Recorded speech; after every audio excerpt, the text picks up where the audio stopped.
नए विश्व का निर्माण करेंगे, दैवी राज्य की स्थापना करेंगे, लेकिन परमात्म मत के ऊपर, श्रीमत पर कल्प कल्प हमारा ये पाठ बजता है।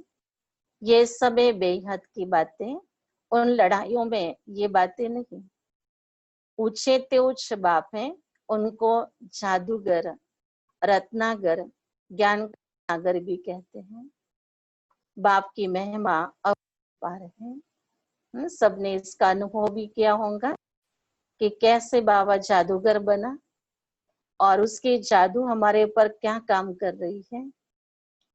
कभी अपने आप को ये सोचा नहीं था कि अपने संस्कारों में, अपने स्वभाव में हम इतने परिवर्तन हो जाएंगे जिसको दुनिया में कोई परिवर्तन नहीं कर सका, वही इस परमात्म प्यार की जादू से परिवर्तन हो गए।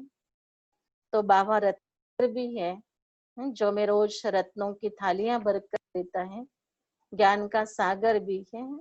तो कितनी महिमा करे बाबा की, अपरंपार उसकी महिमा गाई भी है। तुम्हें बुद्धि से श्री बाप को याद करना है, माया याद भुला देती है। तुम हो डबल अहिंसक रूहानी सेना। तुमको यही ख्याल है कि हम अपना राज्य कैसे स्थापन करें।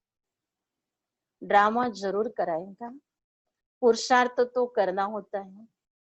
जो अच्छे अच्छे बच्चे हैं आपस में राय करनी चाहिए। माया से युद्ध तो अंत तक तुम्हारी चलती रहेगी।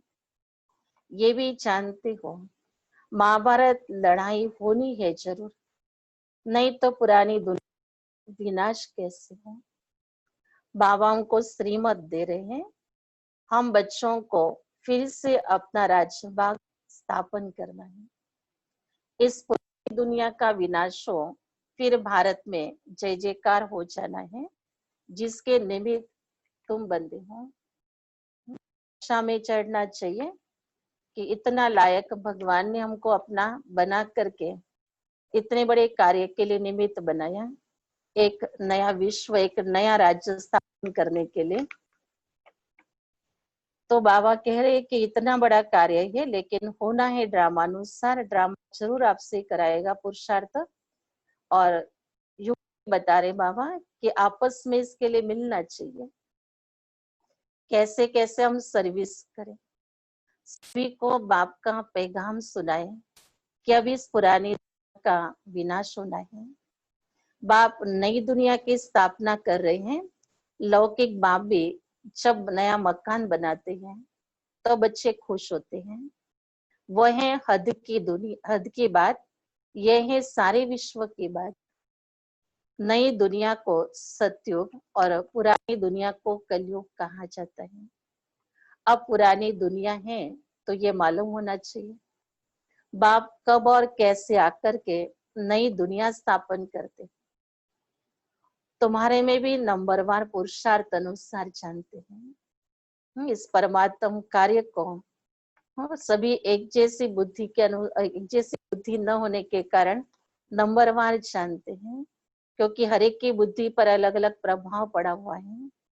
तो ये किसी के बुद्धि पर मोह का प्रभाव है, किसी के बुद्धि पर लोभ का प्रभाव है, और उन विकारों के प्रभाव के कारण बुद्धि उतनी बाबा की बातों को नहीं समझ पाती है।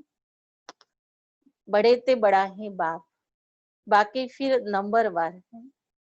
महारथी, घोड़ेसवार, प्यादे हैं, कमांडर, कैप्टन, ये तो सिर्फ मिसाल दे समझाया जाता है। तो बच्चों को आपस में मिलकर राय निकालनी चाहिए कि सबको बाप का परिचय कैसे दे। ये है रूहानी सेवा। हम अपने भाई बहनों को चेतावनी कैसे दें कि बाप नई दुनिया स्थापन करने के लिए आए हैं। बाबा कहते ये ख्यालात होने चाहिए बच्चों के कि कैसे हम सभी को जगाएं, कैसे सभी को ये बताएं और सबके बुद्धि में बाबा का परिचय आ जाए, तो सभी बाबा से कुछ प्राप्त कर लेवे। हम अपने भाई बहनों को चेतावनी कैसे दें कि बाप नई दुनिया स्थापन करने के लिए आए हैं, पुरानी दुनिया का विनाश भी सामने खड़ा है। ये वही महाभारत लड़ाई है। मनुष्य तो ये भी समझते नहीं है कि महाभारत लड़ाई के बाद फिर क्या। तुम अभी फील करते हो कि अभी हम संगम पर पुरुषोत्तम बन रहे हैं। सब अनुभव कर रहे होंगे अपने आप के अंदर कि कितना सुहावना ये संगम का समय मिला हुआ है कि हमें अपने आप को पुरुषोत्तम बना रहे हैं। पुरुषोत्तम श्री लक्ष्मी नारायण को कहा जाता है। अब बाप आए हैं पुरुषोत्तम बनाने, इसमें लड़ाई आदि की कोई बात नहीं है। आप समझाते बच्चे, पति दुनिया में एक भी पावन नहीं हो सकता है और पावन दुनिया में फिर एक भी पतित नहीं हो सकता है। इतनी छोटी भी कोई समझते नहीं है। तुम बच्चों को सब चित्रों आदि का सार समझाया जाता है। भक्ति मार्ग में मनुष्य जब तब दान पुण्य आदि जो भी करते हैं उसमें अल्पकाल के लिए काग विष्ठा समान सुख की प्राप्ति होती है। परंतु जब कोई यहाँ करके समझे तब ये बातें बुद्धि में बैठे। ये है ये भक्ति का राज, ज्ञान रिंचक भी नहीं। जैसे पति दुनिया में पावन एक भी नहीं है, वैसे ज्ञान भी एक के सिवाय और कोई में नहीं है। वेद शास्त्र आदि सब भक्ति मार्ग के हैं। सीढ़ी उतरनी ही है। अभी तुम ब्राह्मण बने हो, इसमें नंबरवार सेना है। मुख्य मुख्य जो कमांडर, कैप्टन, जनरल आदि हैं, उन्हों को आपस में मिल राय करनी चाहिए। हम बाबा का संदेश कैसे दें? बच्चों को समझाया है मैसेंजर पैगंबर अथवा गुरु एक ही होता है, बाकी सब है भक्ति मार्ग के। संगम युगी सिर्फ ये लक्ष्मी नारायण एम ऑब्जेक्ट बिल्कुल एक्यूरेट है। भक्ति मार्ग में सत्यनारायण की कथा, तीसरी की कथा, अमर कथा बैठ सुनाते हैं। अभी बाप तुमको सच्ची सत्यनारायण की सुना रहे हैं। भक्ति मार्ग की है पास्ट की बातें जो होकर जाते हैं, उनका बाद में फिर मंदिर आदि बनाते हैं। जैसे शिव बाबा अभी तुमको पढ़ा रहे हैं, फिर भक्ति मार्ग में यादगार बनाएंगे। कितने बाबा के हमने मंदिर बनाए हैं। सत्युग में शिव व लक्ष्मी नारायण आदि कोई का चित्र नहीं होता है। ज्ञान बिल्कुल अलग है, भक्ति अलग है, ये भी तुम जानते हो। इसलिए बाप ने कहा, hear no evil, talk no evil, see no evil. तुम बच्चों को अभी कितनी खुशी है, हर एक अपने आप को देखे कितने खुश हैं हम, और हमारी खुशी क्या कार्य कर रही है। नई दुनिया स्थापन हो रही है, अंदर में ये खुशी है। पुरानी दुनिया को देखते हुए अंदर से ये महसूस हो रहा है, महसूस आत्मा कर रही है। परमात्म ज्ञान के आधार से नीचे बुद्धि बच्चे हैं, वही इस नई दुनिया की स्थापना की खुशी में है। सुखधाम की स्थापना अर्थ बाबा हमको फिर से डायरेक्शन दे रहे हैं। उसमें भी नंबर 1 डायरेक्शन देते हैं, पावन बनो। पति तो सभी है ना, तो जो अच्छे अच्छे बच्चे हैं उन्हों को बाबा आज वापस कह रहे हैं कि बच्चों को आपस में मिलकर राय करनी चाहिए कि सर्विस को कैसे बढ़ाएं, गरीबों को कैसे मैसेज दें। बाप तो कल्प पहले मिसल आया है, कहते हैं अपने को आत्मा समझ मुझ बाप को याद करो। राजधानी जरूर स्थापन होनी है, समझेंगे जरूर। तो देवी देवता धर्म के नहीं है वो नहीं समझेंगे। विनाश काले ईश्वर से विपरीत बुद्धि है ना। बच्चे जानते हो हमारा धनी है, इसलिए तुम्हें न विकार में जाना है, न लड़ना झगड़ना है। जो निधन के होते वापस में है, तो बाबा कह रहे कि तुम्हें तो अपना धनी मिला हुआ है, शिव बाबा मिला हुआ है, उस माता पिता के बच्चे हैं, तो हम कभी भी आपस में लड़ झगड़ नहीं सकते हैं। तुम्हारा ब्राह्मण धर्म बहुत ऊंच है, वो क्षुद्र धर्म के, तुम ब्राह्मण धर्म के। तुम चोटी वो पैर, चोटी के ऊपर है ऊंचे त्योज भगवान निराकार। इन आंखों से न देखने के कारण विराट रूप में चोटी और शिव बाबा को दिखाते नहीं है। विराट रूप में चोटी के अंदर जो ब्राह्मण स्वरूप होना चाहिए, बाबा कह रहे कि वो नहीं है, और शिव बाबा का तो पता ही नहीं उनको। सिर्फ कहते देवता क्षत्रिय वैश्य शूद्र, जो देवता बनते हैं वही फिर से पुनर्जन्म ले क्षत्रिय वैश्य शूद्र बनते हैं। विराट रूप का भी अर्थ कोई नहीं जानते हैं। अभी तुम समझते हो तो करेक्ट चित्र बनाने हैं। शिव बाबा भी दिखाया है और भी दिखाए हैं। तुमको अब सबको ये मैसेज देना है कि अपने को आत्मा समझ, बाप को याद करो। कितना सहज है ये मैसेज। बाबा कह रहे आप सभी को दे सकते हैं, और सब बाबा के बच्चे एक दूसरे दुनिया ये मैसेज दे सकते हैं। तुम्हारा काम मैसेज देना। शिव बाबा कहते हैं कि आपका कर्तव्य वो आप करो। जैसे बाप की महिमा अपरंपार है, वैसे भारत की भी बहुत महिमा है। ये भी 7 रोज कोई सुने तब बुद्धि में बैठे। बाबा की महिमा भी जानने के लिए उनको 7 रोज समय निकालना जरूरी है। कहते फुर्सत नहीं है। अरे आधा कल्प पुकारते आए हो, अब वो प्रैक्टिकल में आया हुआ है। बाप को आना ही है अंत में। ये भी तो ब्राह्मण जानते हो। नंबरवार पुरुषार्थ अनुसार पढ़ाई शुरू की और निश्चय हुआ। माशूक आया हुआ है जिसको हम पुकारते थे, जरूर कोई शरीर में आया होगा। उनको अपना शरीर तो है नहीं है। बाप कहते मैं इनमें प्रवेश कर तुम बच्चों को सृष्टि चक्र की रचयिता और रचना की नॉलेज देता हूँ। ये और कोई नहीं जानते हैं। ये पढ़ाई है, बहुत सहज करके समझाते हैं। बाबा हमें तो बच्चे बच्चे कहता है, और इतना सरल शब्दों में इतनी ऊंची नॉलेज हमें दे रहा है। तो जैसे बाबा ने हमें सहज दिया है, वैसे हमें भी औरों को सहज देना भी आना चाहिए।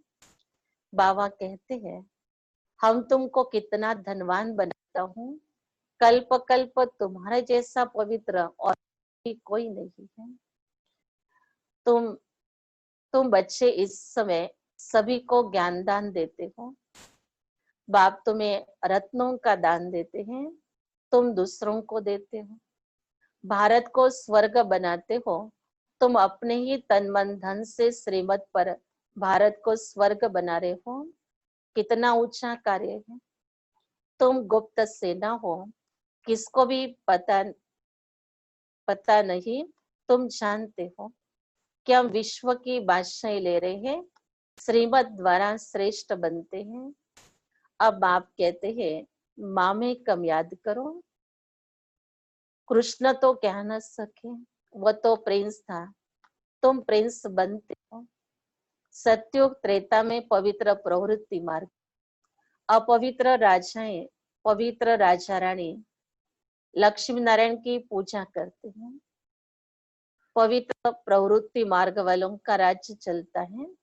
फिर होता है अपवित्र प्रवृत्ति मार्ग, आधा आधा है ना, दिन और रात।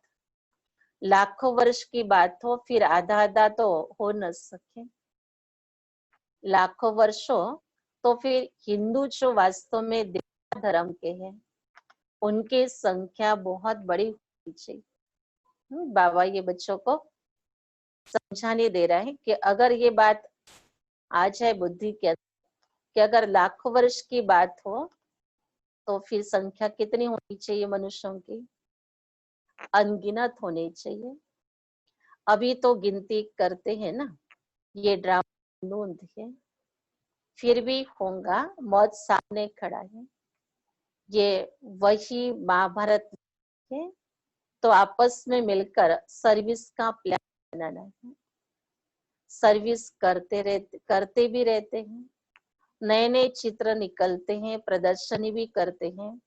अच्छा फिर क्या किया जाए? अच्छा रूहानी म्यूजियम बनाओ, खुद देख कर जाएंगे तो फिर औरों को भी भेजेंगे। गरीब अथवा साहूकार धर्माओं तो निकालेंगे ना, साहूकार जास्ती निकालेंगे। इसमें भी ऐसे हैं, कोई 1,000 निकालेंगे, कोई तो 2 रुपए भी भेज देते हैं। कहते हैं 1 रुपए की ईंट लगा देना, 1 रुपया 21 जन्मों के लिए जमा करना। ये है गुप्त। बाबा के पास बाबा के बच्चे अपने जेब में से, अपने खर्चे में से बचा कर 1 रुपया बाबा को भेजते, 2 रुपया भेजते हैं, और उसका भी प्लान बाबा को देते हैं कि बाबा आपके घर में जो कुछ कार्य चल रहा है मकान निर्माण का, उसमें हमारा 1 रुपया ईंट के रूप में लगा देना, और 1 रुपया हमारा भविष्य 21 जन्मों के लिए जमा कर देना। तो बाबा देखो इसका रिटर्न कितना देता है। ये है गुप्त। बच्चे और बाप का कारोबार बड़ा गुप्त है। गरीब का 1 रुपया, साहूकार का 1,000 बराबर हो जाता है। गरीब के पास है ही थोड़ा, तो क्या कर सकते हैं, हिसाब है ना। व्यापारी लोग धर्मों निकालते हैं, अब क्या करना चाहिए, बाप को मदद देनी है। बाप फिर रिटर्न में 21 जन्म के लिए देते हैं। बाप आकर गरीबों की मदद करते हैं।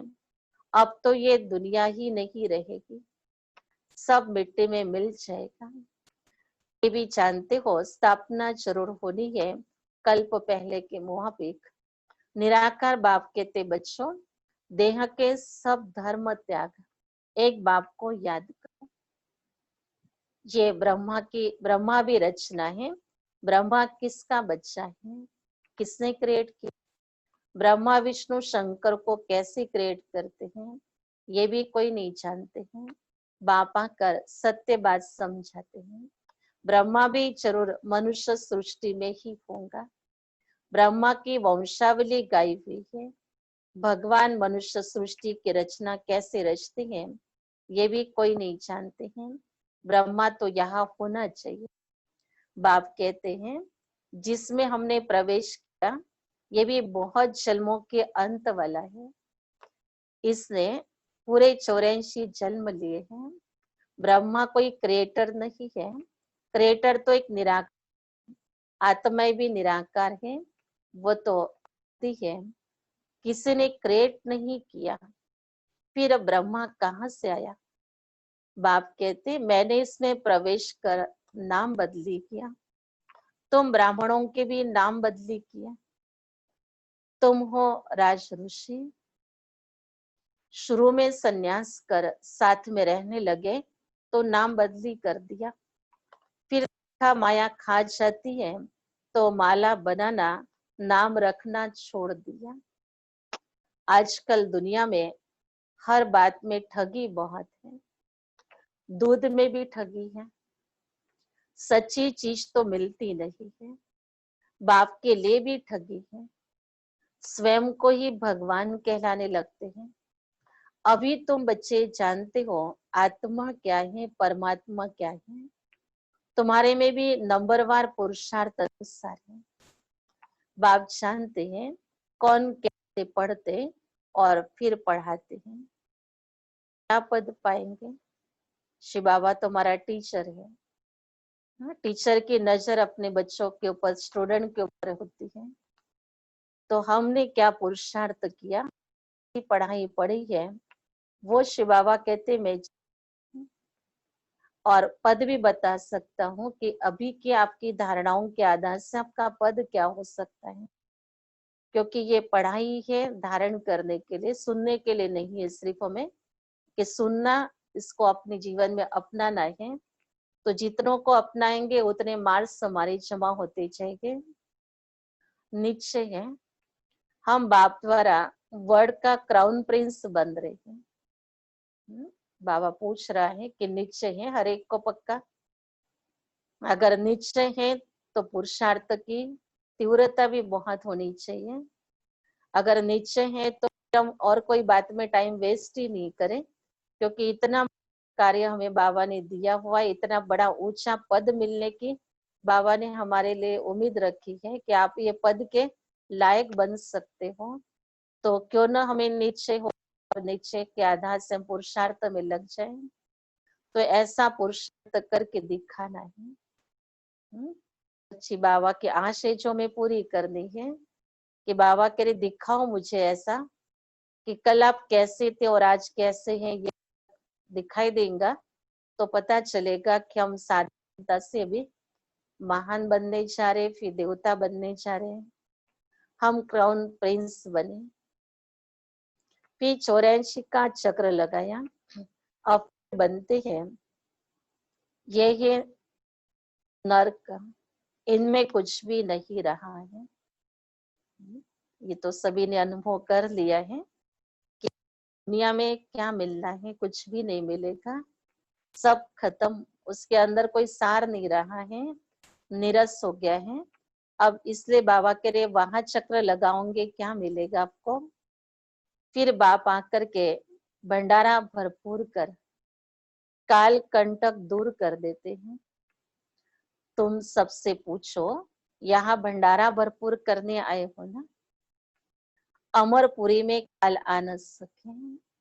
बाप आते ही है भंडारा भरपूर कर काल कंटक दूर करने। बाबा ने अपने बच्चों के भंडारा सबका भरपूर कर दिया है। रोज इतना ज्ञान का खजाना हमारे लिए लेकर के आता है बाबा।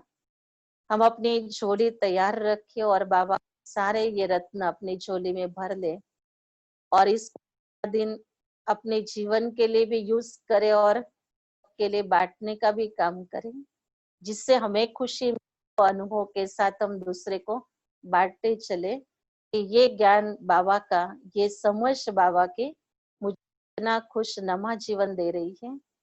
तो बाबा ने विशेष बच्चों को ये भी कहा है ना कि ज्ञान दान करो लेकिन अपने अनुभवों के साथ करो।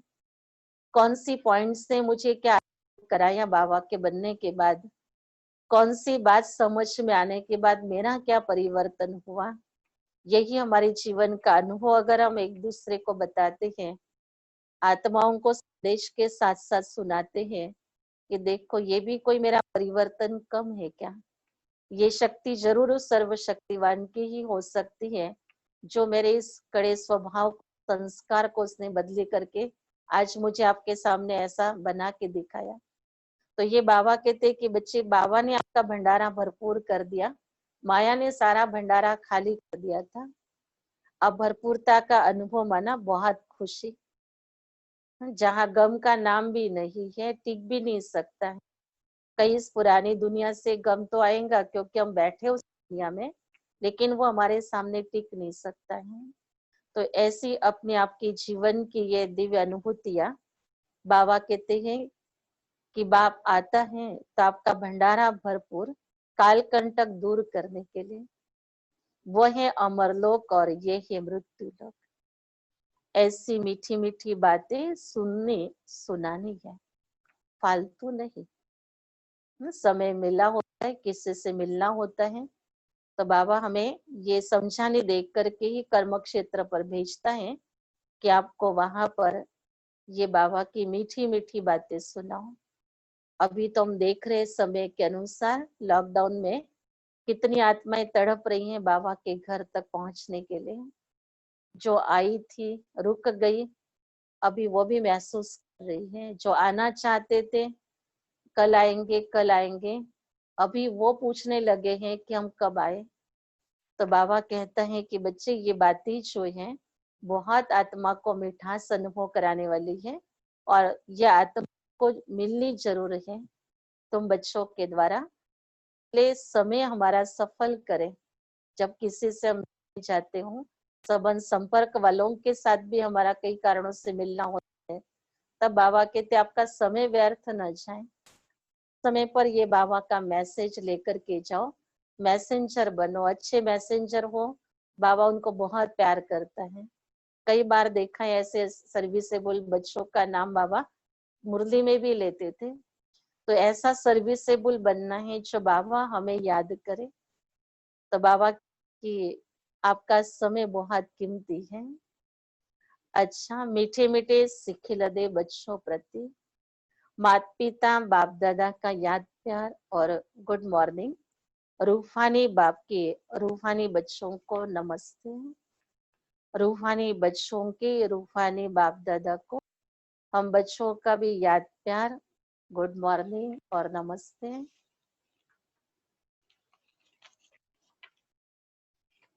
अभी सब अपने दिल में याद करें ना कि आज बाबा क्या सार रूप में हमें कह रहा होगा, और बाबा की कौन सी बात आपके दिल में आती है वो सुनते सुनते चेक कर लेना।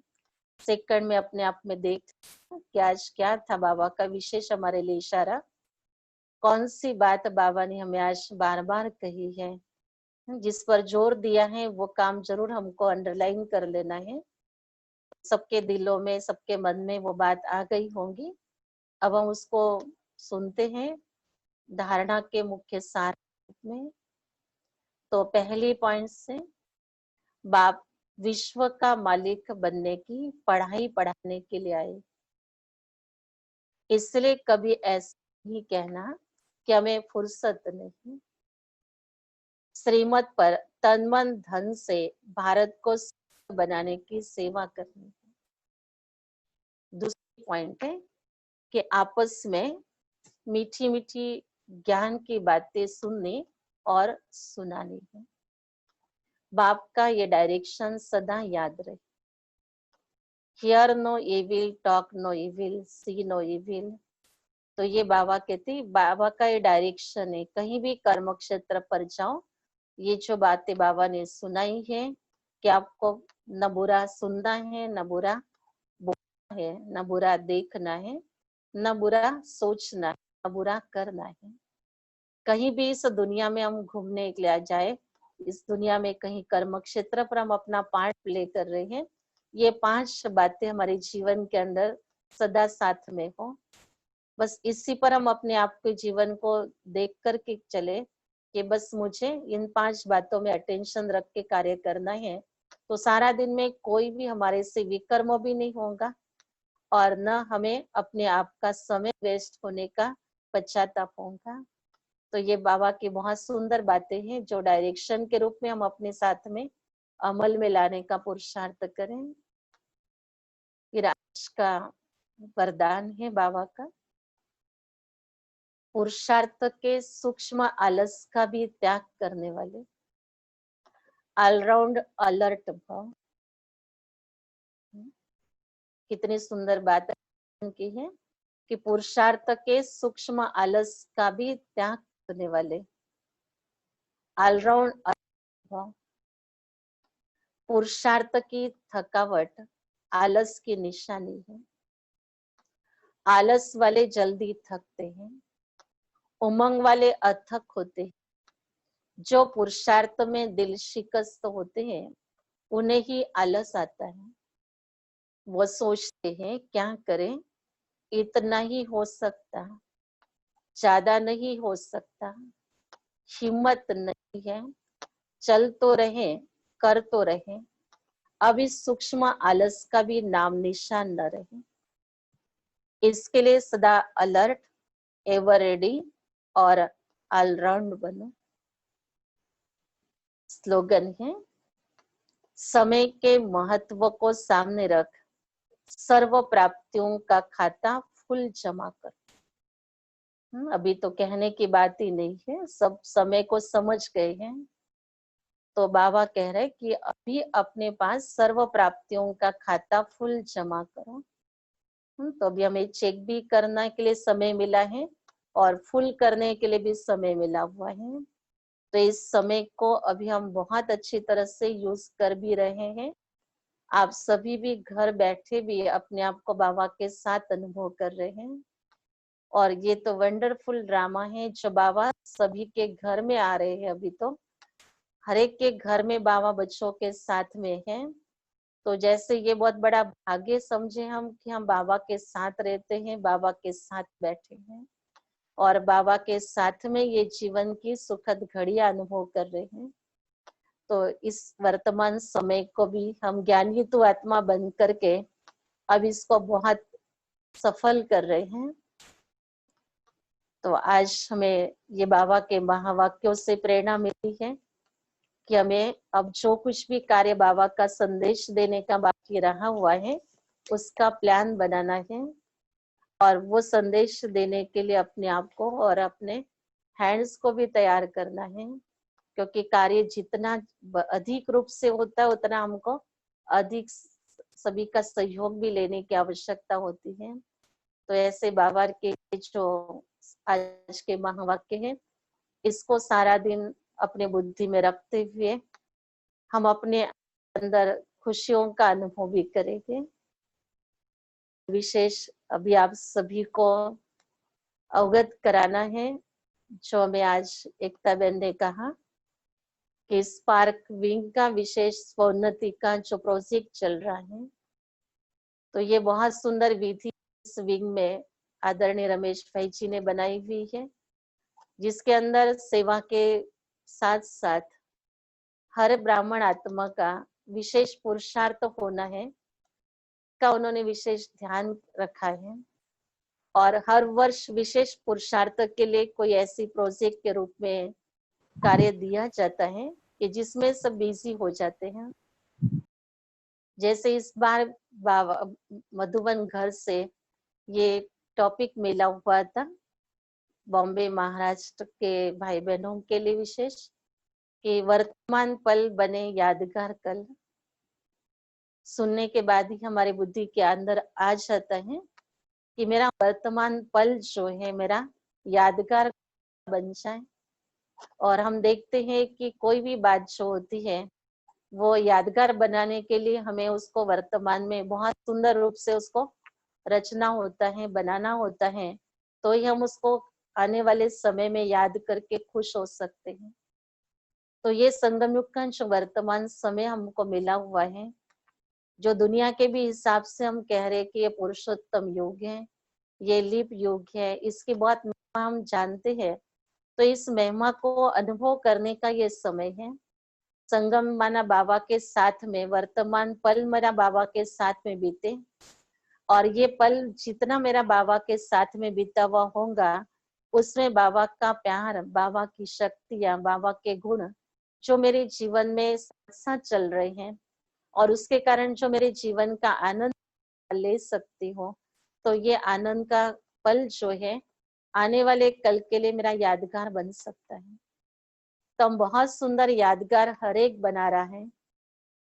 कभी कभी हमारे जीवन के अंदर ये कहे कि हमारा कोई कार्मिक अकाउंट होता है, कोई हिसाब किताब कहे उसको, अब ज्ञानी तो आत्माओं को बाबा ने सारा ही समझ, सारी ही नॉलेज दे दी है, और उसके आधार से अगर कोई बात आती भी है, थोड़ी ऊपर नीचे होती है, तो अगर हम याद कर ले अपने आप के अंदर कि ये पल मेरा कल यादगार बनने वाला है, तो इस पल में अब मुझे किस तरह से पार्ट प्ले करना है ताकि ये पल जो है मेरा बहुत अच्छी तरह से बीते। तो इस प्रोजेक्ट के अंतर में इसमें 4 बातें ली हुई है कि कैसे इसको हम पूरे वर्ष तक करें, क्योंकि जब कोई लक्ष्य हमारे सामने होता है तो हम उसके अनुसार अर्थ कर सकते हैं। तो ये क्लियर करने के लिए 2-2 महीने का एक टॉपिक हुआ है, जिसके आधार से सब भाई बहन ने अपना पुरुषार्थ कर सके।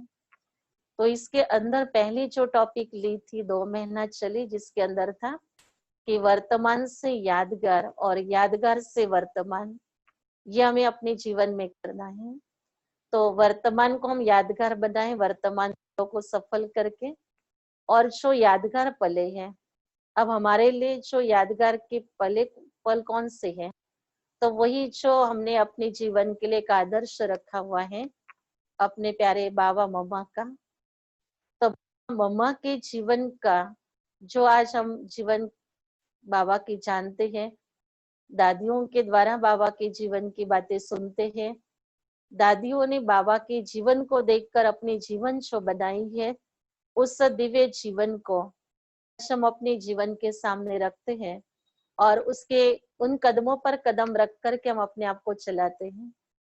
तो जब हमारे कदम अपने आदर्श व्यक्तियों कदमों पर होते हैं, तो जरूर है हमारा याद जीवन भी वर्तमान में अच्छा बन जाता है।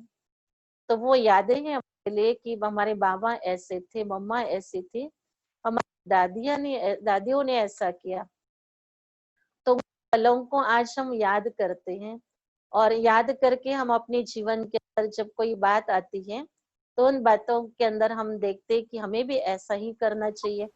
जब बाबा ने ऐसा किया तो हमें भी ऐसा करना चाहिए। तो जब बाबा ऐसा पुरुषार्थ करता था, मम्मा ऐसा पुरुषार्थ करती थी, तो हमें भी करना चाहिए। दादियां ऐसा सभी को प्यार से पालना देती थी, तो वैसे हमें भी पालना देनी चाहिए। तो ऐसी बातों को जब हम अपने जीवन में याद रख करके चलते हैं, तो उन यादगारों से हमारा वर्तमान बहुत सुंदर बन जाता है।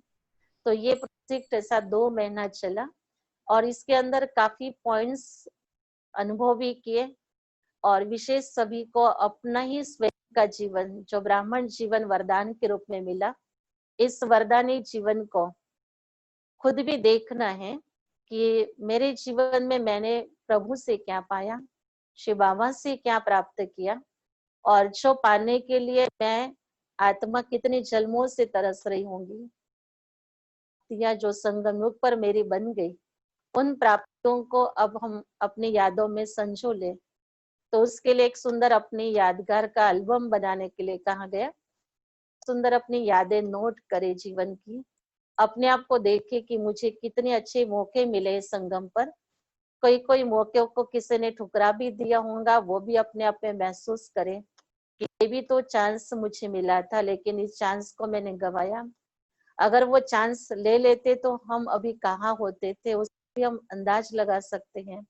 और आगे ऐसे कोई के चांस मिले, कोई पुरुषार्थ का चांस मिला, तो उन चांस को अभी हम कभी न छोड़े।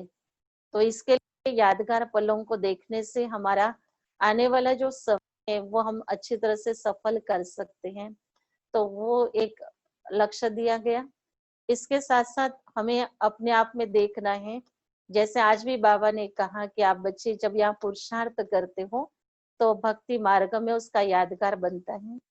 यहाँ हम मेहनत करते हैं अपने आप को श्रेष्ठ बनाने के लिए, पूजनीय बनाने के लिए, और उस पूजनीय स्वरूप का यादगार भी बना हुआ है। तो इसलिए बाबा हमें कहता है कि यादगार जो बने हुए हैं वह आपके, आप अभी देख रहे हो कि एक समय पुरुषार्थ किया और उसी का यादगार इसी समय पर हम साथ में देख रहे हैं। तो ये ऐसे यादगार लायक बनाने के लिए हमें वर्तमान में जो मिला हुआ समय है, उस समय में हमारा क्या चार्ट होना चाहिए जो मेरा ऐसा सुंदर यादगार बने। तो इस पर भी सभी अटेंशन रख करके पुरुषार्थ कर रहे थे। इसके साथ साथ ये हमें देखना है कि वर्तमान में जब हम चलते हैं तो सबसे बड़ी बात हमारी आती है, अकेले तो नहीं चल रही जीवन के अंदर, कोई ना कोई तो साथी है ही, और कोई ना कोई संबंध तो है ही हमारे जीवन में जुड़े हुए। तो जब हम चलते हैं तो राहों में कई प्रकार की बातें आती हैं, और वो आती है हमारे नजदीक के संबंधों से। तो इसलिए दूसरा प्रोजेक्ट रखा था कि हमारे अपने जीवन में संबंधों में मधुरता को लाना है, और इस मधुरता को लाने के लिए भी बहुत सुंदर सभी ने पुरुषार्थ किया, बहुत सभी बड़ों का गाइडेंस भी मिला, अच्छी अच्छी क्लासेस भी मिली इस सब्जेक्ट के ऊपर, जिसके कारण सभी को ये क्लियर हुआ कि संबंधों में मधुरता लाना कितना समय के अनुसार आवश्यक है। क्योंकि इन्हीं के कारण हमारा समय भी बहुत नष्ट होता है। अगर हम ही अपने संबंधों को मधुर बना देंगे, हम ही अपने आप को परिवर्तन करेंगे, तो हमारी ही समस्या खत्म हो जाएगी। तो ये जब अभ्यास हर एक को लक्ष्य दिया था कि ये अभ्यास हम करें कि कुछ भी हो जाए, बाबा ने कहा न मुख से ज्ञान रतन ही निकले, तो हम सबके लिए ज्ञान रतन निकले, इसका हमारा ऊपर हमने कितना अटेंशन दिया।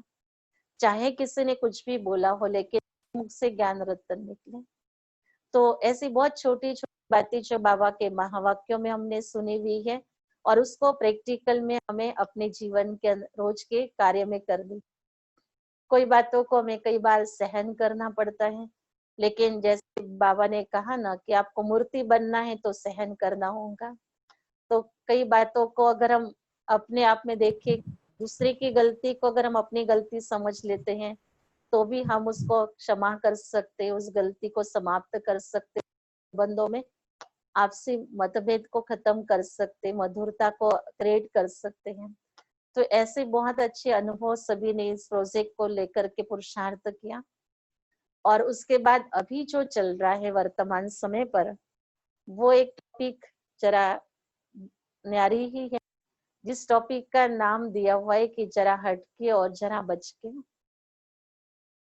तो ये बात जो है, ऐसे ही विचार मंथन करते करते आपस में हम बैठे थे, तो ये टॉपिक निकली कि करना है पुरुषार्थ तो कुछ ऐसा करना चाहिए कि जो आत्मा को संपूर्ण बना दे, आत्मा को शक्तिशाली बना दे, आत्मा को बाबा के समीपता का अनुभव करा दे।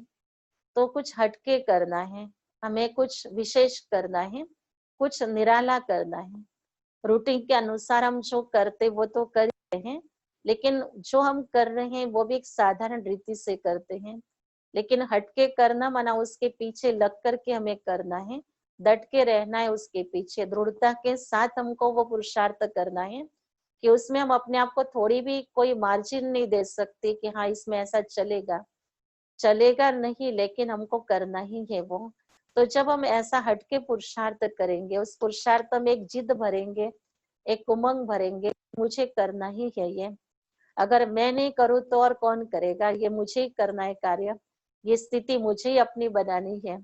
तो ये जब हम अपने आप को होमवर्क देते हैं, अपने आप से हम इस प्रकार से रुझान करते हैं, अपने आप से बातचीत करते हैं, तो हम देखते हैं कि हमारे अंदर वो स्थिति निर्माण होती है कि अब तक का जो समय गया वो गया, बीती सो बीती, उसको बिंदी लगा दे, लेकिन आज जो पल मेरे हाथ में है उस पल को मैं वेस्ट न करूं, और इसमें मुझे दृढ़ता से अपनी ये पुरुषार्थ की गतिविधियों को आगे ले जाना है। तो विघ्न तो अंत तक आते रहेंगे, बाबा ने हमें ये बात तो समझा दी है कि बच्चे घबराओ नहीं, वो तो आना है उनका काम, और आपका काम है उनको उनको देखना भी नहीं है। वो आए हैं ये भी हमको देखना नहीं है, वो भी हमको जानने की कोशिश नहीं करनी है कि मेरे सामने कोई बात आई है। लेकिन अगर हम अनदेखा कर लेंगे तो वो बात हमारे से अपने आप ही दूर चली जाएगी। जैसे आज हमारे पास कोई मेहमान आ जाए और हम उसको देखे ही नहीं, तो वो कितना क्षण अपने पास रुकेगा? हाँ, वो तो तुरंत चला ही जाएगा, वो तो के सोचेगा कि तो मेरे को तो कोई देखने के लिए भी किसको फुर्सत नहीं है। अब हम अपने आप के अंदर ऐसे बिजी हो जाए, ऐसे व्यस्त हो जाए कि हमें ये टाइम नहीं है कि ये क्या आया और क्या गया है।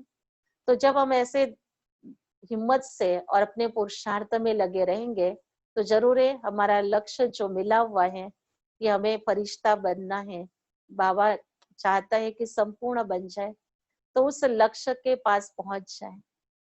और बहुत सुंदर बाबा ने अनुभव इसके बताए कि बच्चे जब आप संपूर्णता के नजदीक पहुंचोगे, आपको नई सतयुगी दुनिया समीप नजर आएगी। आप अनुभव करोगे कि हमारे लिए तो वह दुनिया आई कि आई। तो ऐसे वो सुंदर दुनिया के अनुभवों के लिए कि हमें संगम युग मिला हुआ है, तो क्यों ना उस अनुभवों के लिए हम अपने आप की तैयारी करें। और इसमें कहा गया है कि कुछ बच के भी काम करना है हमें, कि हमें विशेष भी करना है। और जब हम कुछ विशेष कार्य करते तो हम देखते हैं कि कई प्रकार की सावधानी हमको रखनी पड़ती है।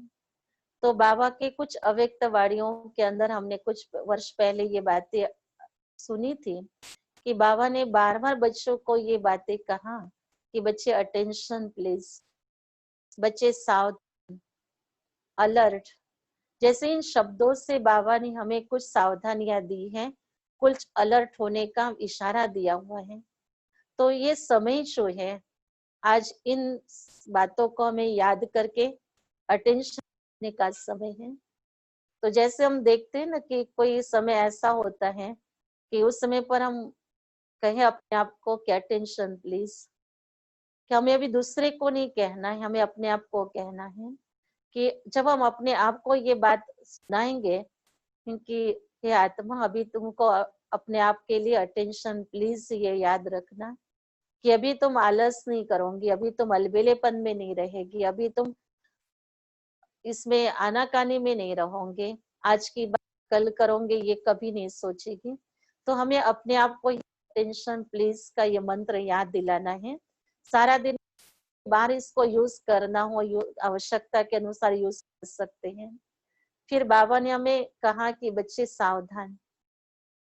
हाँ? तो कई बार हम देखते हैं कि जहाँ कोई धोखादायक बात होती है तो वहां पर डेंजर, सावधान ऐसा लिखा हुआ होता है। तो हमारे जीवन के लिए डेंजर कौन सी बात है, कौन सी बात के लिए हमें सावधान रहना है? तो सबसे पहली मुख्य बात तो आज हम देखते हैं कि सारे दिन में जो हम बच्चे पुरुषार्थ का लक्ष्य लेकर चलते हैं, इसमें हमें सारा दिन, जैसे बाबा ने 5 स्वरूप का अभ्यास करने के लिए कहा, स्वदर्शन चक्रधारी बनने के लिए कहा, लेकिन अगर कहीं हमारा ये चक्र उल्टा घूमना शुरू हो गया तो ये डेंजर है। इसके लिए हमें सावधानी अपने आप के लिए रखनी है कि नहीं, ये आत्मा सावध हो जा, ये उल्टा थॉट्स, उल्टा बात जो अपने मन में आनी शुरू हो गई है, इसमें अभी तुम्हें सावधान रहना है। तो जैसे हम अपने आप को सावधान करते ही जाएंगे तो हम अपने आप को जानते हैं कि हमारे अंदर कौन सी ऐसी बातें आ रही है जो पुरुषार्थ में विघ्न बन सकता है। अगर हम उसको आने ही देंगे, उसके ऊपर हम सावधान नहीं रहेंगे, तो जरूर है कि हम उस बात को टच कर लेंगे, उस बात को कहीं अपना भी लेंगे। तो जैसे सावधान जहाँ लिखा होता है, डेंजर जहाँ लिखा होता है, वहां हम कभी भी समीप नहीं जाते हैं उसके, देखते ही दूर से ही उस अपने आप को दूरी बना करके सेफ रखते हैं। तो बाबा ने भी हम बच्चों को ऐसी कई बातें मुरलियों में, इशारों में बताई हुई है कि कौन कौन सी बातों से हमें सावधान रहना है, के रहना है। जैसे बाबा कह रहे थे कि बच्चे, तुम्हें संग की बहुत संभाल करनी है और संग दोष बहुत खराब होता है। अब हम देखते हैं ये बात बाबा की बहुत वर्षों से मुरली में सुनते आ रहे हैं, लेकिन इसमें भी बाबा ने बहुत सूक्ष्म बात सुनाई है कि संग दोष न सिर्फ ये नहीं है कि कोई व्यक्ति का संग है हमारे साथ, जो व्यक्ति के साथ हम रह रहे, कार्य कर रहे हैं, उसका कर्मों का असर कुछ मेरे ऊपर न पड़े, उसके संस्कार का असर मेरे ऊपर न पड़े, यह हम सावधानी रखें। लेकिन इसमें बाबा के महावाक्यों में अति सूक्ष्म बात भी बाबा ने बताई हुई है कि संग दोष में हमें अपने मन के संकल्पों का ही संग होता है। मेरा ही संकल्प मेरे आत्मा के लिए संग है और वो संग मुझे चेक करना है। अगर मेरा कोई साधारण संकल्प है, का इम्प्योर संकल्प तो आपके होंगे नहीं, अभी समाप्त हो चुके, लेकिन कोई साधारण संकल्प भी हो तो वो संकल्प का संग भी मुझे साधारण आत्मा बना देगा। तो मेरा जो संकल्प है, जो उसको पहली रचना कहा गया, कि हमारी सवेरे सवेरे की जो पहली रचना है, जो पहला थॉट्स होता है, जिसको हम रोज पावरफुल थॉट्स के रूप में लेते हैं, कि मेरा पहला थॉट्स होता है वो बहुत शक्तिशाली होना चाहिए, क्योंकि मेरा ही संकल्प मेरी पहली रचना है। और मेरी ही रचना अगर शक्तिशाली नहीं होंगी तो उससे होने वाली परिस्थितियों से मुझे करना पड़ेगा, मुझे ही उसमें अपने आप को समय देना पड़ेगा। तो इसके लिए मेरी जो संकल्प की रचना जो है वो बहुत सवेरे सवेरे पावरफुल रखनी है, और वो पावरफुल रचना के द्वारा मुझे सारा दिन अपनी स्थिति को बनाए रखना है। और इस स्थिति बनाने के साथ साथ बीच बीच में जो बातें आएगी, हम नहीं चाहते हैं लेकिन आएगी, और आने भी चाहिए। बाबा ने कहा तब तक, नहीं तो जब तक हमको पता कैसे चलेगा कि हम अपने आप में कितना परिपक्व बन रहे हैं। तो हम अपने आप की उस पर परीक्षा ले कि ये कोई बात जो आई है वो मुझे कितना हिलाने की कोशिश कर रही है, मेरी स्थिति में कितना अप डाउन हो रहा है, मेरे मन के अंदर कितने संकल्प चेंज हो रहे हैं, मेरी शुभ भावनाएं कई साधारण रूप में तो नहीं काम कर रही है, माँ के रीते रीते मेरे मन में जो शुभकामनाएं होनी चाहिए वो बदल करके कोई अशुभ कामनाओं का रूप तो नहीं ले रही है। तो ऐसी कई प्रकार की सावधानियां जो है वो हमें अपने आप के अंदर लेना आवश्यक है, क्योंकि ये सावधानी अगर नहीं होंगी तो हमने रचे हुए संकल्प हमें ही नुकसान कारक बनेंगे, क्योंकि सामने वाले ने उसको स्वीकार किया नहीं किया, लेकिन अगर उसने स्वीकार नहीं किया और वो बात हमारे रह गई तो बाबा ने कहा वो आपको ही तकलीफ देंगी, नुकसान कराएगी।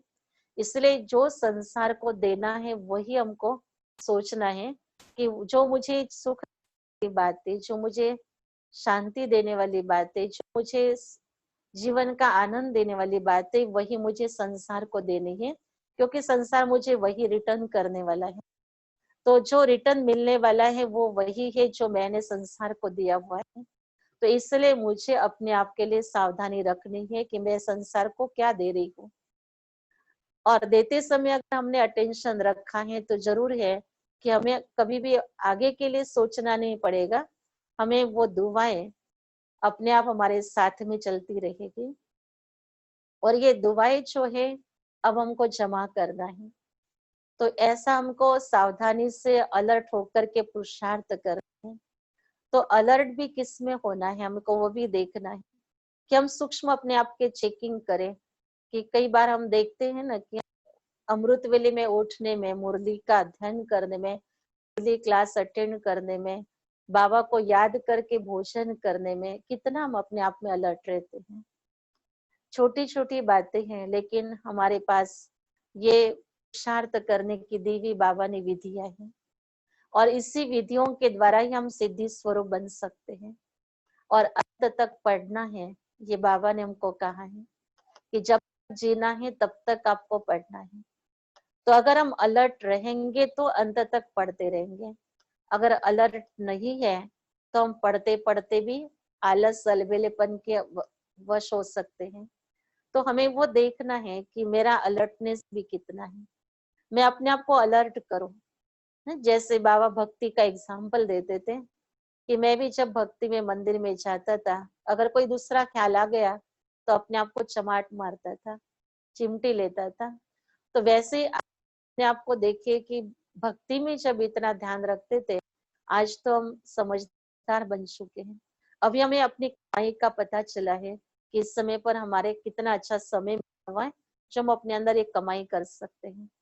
और कमाई के समय पर हम देखते हैं कि कोई भी बिजनेस वाला उस समय पर न आलस अलबेलेपन को अपनाता है, न वो अपने आप के अंदर कोई प्रकार का आनाकानी कर करके अपने बिजनेस से अपने आप को दूर करता है। वो उस समय पर उसमें डटे रहता है, हटके रहता है कि नहीं, यही समय है, यही सीजन है जो मुझे अपनी कमाई कर लेनी है। और बात तो वो नहीं मिलेगा। जैसे आम का कोई बिजनेस कर रहा है तो आम तो उसी सीजन में मिलेगा, बाद में नहीं मिलेगा। तो वो सोचता है कि क्यों ना अभी मैं आम अच्छी तरह से खरीदूं, बेचूं और अपनी अच्छी कमाई कर लूं, बाद में ये सीजन तो खत्म हो जाएंगे, फिर बैठ के आराम करूं। तो जैसे एक लक्ष्य हो, उनके अंदर कितना उमंग रहता है। कितनी भी बात आती हो, कभी शारीरिक तकलीफ भी आती हो, तो भी वो अपना बिजनेस पर जाना बंद नहीं करता है। वो कहता है ये तो चलता रहेगा, ठीक हो जाऊंगा। और अपने अंदर वो संकल्प उसके अंदर आता है कि मैं ठीक हो जाऊंगा, मैं अपना धंधा कर, तो वो संकल्प सचमुच उसको ठीक कर देता है और वो धंधा भी कर लेता है। तो आज जब अल्पकाल की कमाई के लिए अगर कोई अपने संकल्पों के द्वारा अपने तन को चला सकता है, मन को चला सकता है, तो क्यों ना हम ईश्वरी कमाई करने के लिए, अपने अनेक जन्मों की कमाई करने के लिए हम क्यों ना ऐसे डट के रहें। हम अपने आप के अंदर क्यों ना दृढ़ता से रहे कि क्यों ना हम कर सके, हमको करना ही है और होना ही। और मुझे तो ये बाबा ने चांस दिया ना, इतनी सारी आत्माएं दुनिया की बैठी हुई है, उनको ये चांस नहीं मिला और बाबा ने ये चांस मुझ आत्मा को दिया है। तो क्यों नहीं इस चांस को मैं लेकर के अपने आप का भाग्य बना लूं। ये भाग्य बनाने का भाग्य विधाता ने मुझे चांस दिया है। तो अगर मैं इसको ठुकरा दूं तो सारे कल्प भर में मेरा कौन सा भाग्य मेरे साथ चलेगा। अगर हम अपने आप को ये सावधानी दे दें तो हम जरूर है अपने पुरुषार्थ में लग जाएंगे कि नहीं, ये सीजन चल रही है, अब कमाई करने की सीजन है। इस घड़ी चाहे मेरा सिर दर्द हो जाए, चाहे मेरा कोई तकलीफ का पेपर आ जाए, लेकिन मुझे उस घड़ी अपने आप को ऐसा ही डट कर रहना है कि नहीं, मुझे बाबा को याद करना ही है, मुझे पुरुषार्थ करना ही है। जैसे कहते हैं ना कि अमृत वेले जब उठते हैं तो सिर दर्द शुरू हो जाता है, तो कहते हैं थोड़ी देर सो जाएंगे तो सिर दर्द चला जाएगा। लेकिन वास्तव में उस घड़ी हमको ये हटके पुरुषार्थ करना है कि नहीं, ये सिर दर्द जाए नहीं, उसको रहना है तो भले रहे, मैं तो अपने आप को बाबा के पास अनुभव करूं। मैं बाबा के पास चला जाऊं तो ये सिर दर्द कहाँ रहेगा, ये क्या करेगा। हम उसकी खातिर ही नहीं कर रहे तो वो बैठेगा कब तक मेरे पास, वो कहाँ कब गुम हो जाएगा पता ही नहीं चलेगा। सिर्फ एक पावरफुल थॉट हमारा होना चाहिए कि बस मुझे पुरुषार्थ करना है। बाबा मेरा अमृत वेले इंतजार कर रहा है और बाबा के पास मुझे जल्दी पहुंचना है। तो जब हम अपने आप में ऐसी सावधानियां देखकर, अपने आप को प्यार करके, हिम्मत बांध करके अगर अपना पुरुषार्थ करवाते हैं, तो हम देखते हैं कि हमारे पुरुषार्थ की गति इतनी समाधान कारक बन जाती है कि हमें बहुत अपने आप में खुशी होती है कि आज तो मैंने बहुत हिम्मत रखकर अपना पुरुषार्थ किया। आज सवेरे सवेरे ये पेपर आया लेकिन मैंने उसको पार कर लिया, और सारा दिन उस विजय की खुशी हमारे साथ रहती है। और वो खुशी हमारी संगम युग की बहुत बड़ी देन है, और ये खुशी हमारी सदा रोज दिन दुगुना बढ़ती जाए, उसका मुझे पुरुषार्थ करना है। तो ये पुरुषार्थ कराने के लिए बाबा की मुरली मदद करती है। और अभी तो हम देखते इतना खजाना सभी को मिल रहा है कि जो गुप्त खजाना था जैसे कि वो ओपन हो गया है। ये साइंस के साधनों के द्वारा भी आज हमारे घर तक, हम जहाँ बैठे वहां तक ये खजाना क्लासेसों के रूप में हमारे पास पहुंच रहा है। इतना मिल रहा है कि इसको हम कहाँ रखे अभी। और ये सारा अपने जीवन के अंदर जो बाबा हमें देने लेने का प्राप्त समय दे रहा है, तो इसमें हमें नोट करके अपने जीवन में रखना है कि ये बातें मेरे जीवन के लिए मुझे अंडरलाइन कर लेनी है। कोई भी क्लास के द्वारा मुझे मिले, कोई भी विशेष अनुभवों के द्वारा मुझे प्राप्त हो जाए। आज वो जो आज सभी कितने भाई बहनों के अनुभव भी सुन रहे हैं, कितने सुंदर पूर्वजों की कथाएं सुनी हैं, और इसके अंदर हमें वही बात है कि उनका जो अनुभव है वो अनुभव माना वो मेरा भी अनुभव हो। और अनुभव के द्वारा भी बाबा ने का अनुभव सुनना, ये एक प्रकार का साक्षात्कार है। जैसे हर एक को साक्षात्कार की आश होती है, हर एक को साक्षात्कार बहुत अच्छा लगता है कि मुझे भी बाबा का साक्षात्कार हो जाए, मुझे भी बाबा कभी दिखाई दे, या मुझे कभी नई दुनिया दिखाई दे। लेकिन जब हम देखते कि जिन अनुभवों को आज हम सुन रहे हैं उसमें हमको बाबा दिखाई देता है, और उसको उसमें हमने बाबा को देख, हमने बाबा का साक्षात्कार कर लिया है। अगर हम इस प्रकार से आज इन पूर्वजों के अनुभवों को सुनकर अनुभव करते हुए चलेंगे, तो ये समय जो है हमारा बहुत सुंदर बन जाएगा।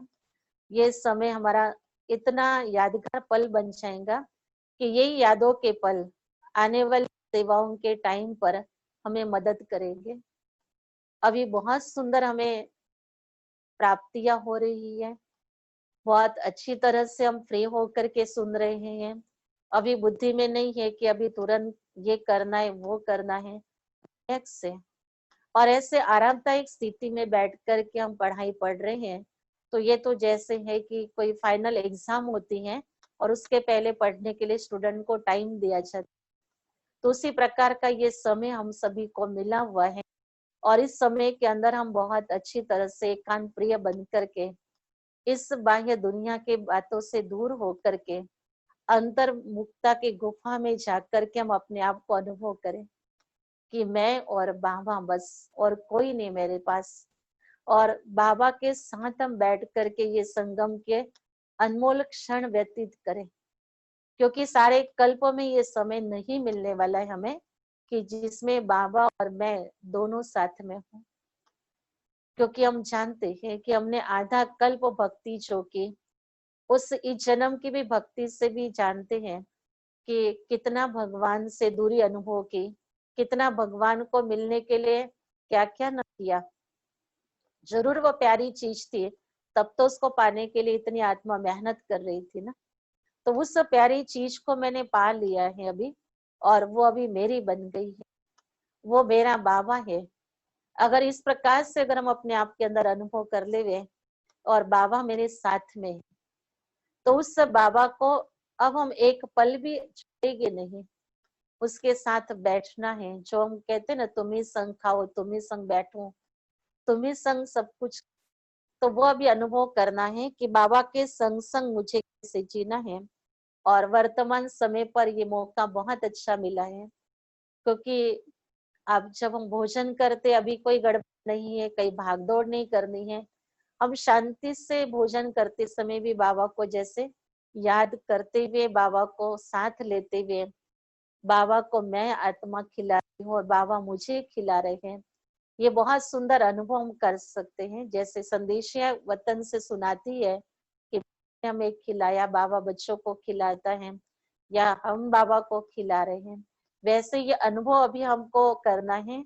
वतन हमारे लिए अभी नीचे आ चुका है। जैसे अभी सारा ही समय जैसे हम सूक्ष्म वतन में बैठे हुए हैं और हम बाबा के साथ साथ बैठे हैं, और जैसे ये समय जो चल रहा है, जुलाई महीना खास दीदी का यादगार का दिन है, दीदी के यादों के दिन है इसमें। तो दीदी के अनुभव में भी हम सुनते हैं ना कि दीदी बाबा को कितना प्यार करती थी, और दीदी बाबा को कैसा भोजन खिलाती थी। दीदी बाबा से कितनी निकट रहने का सदैव वो पुरुषार्थ करती थी। तो दीदी के अंदर जो विशेषता बाबा के समीप रहने के लिए, उन विशेषताओं को भी हम अपने आप में देखें कि मेरे अंदर भी ऐसी विशेषताओं को मुझे अपनाना, बाबा मुझे अपने समीप रखे, बाबा मुझे अपने साथ में रखे।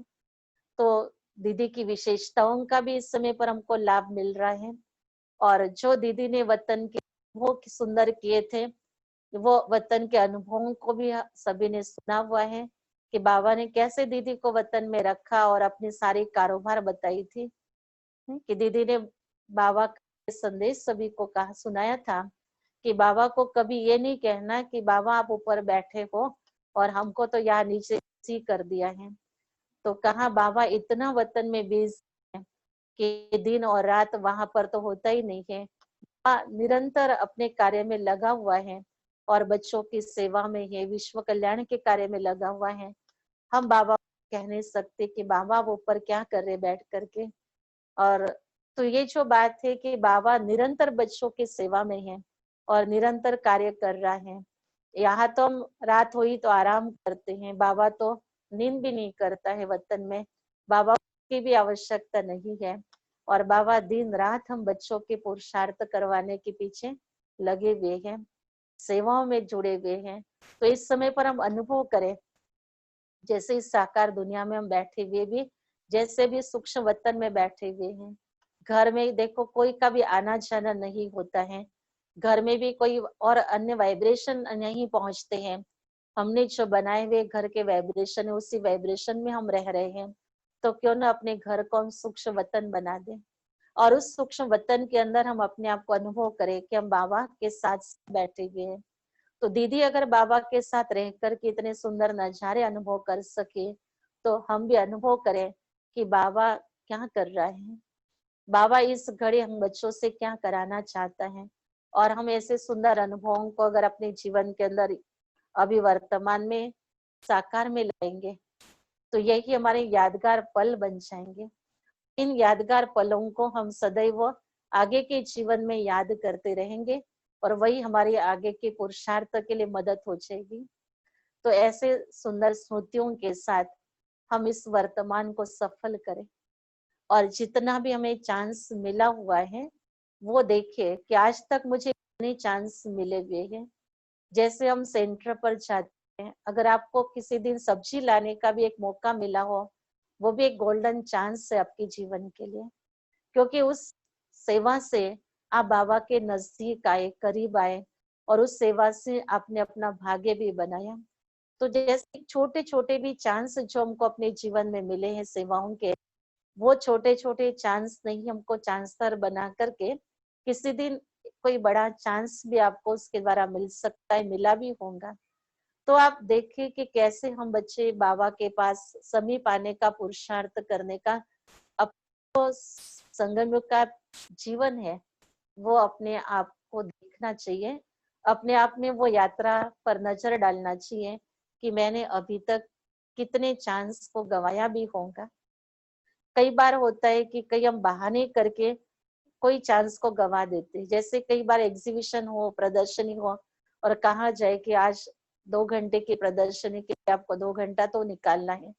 आप 2 घंटा निकाल के प्रदर्शनी में सहयोग दो कि आप ज्ञानदान करो।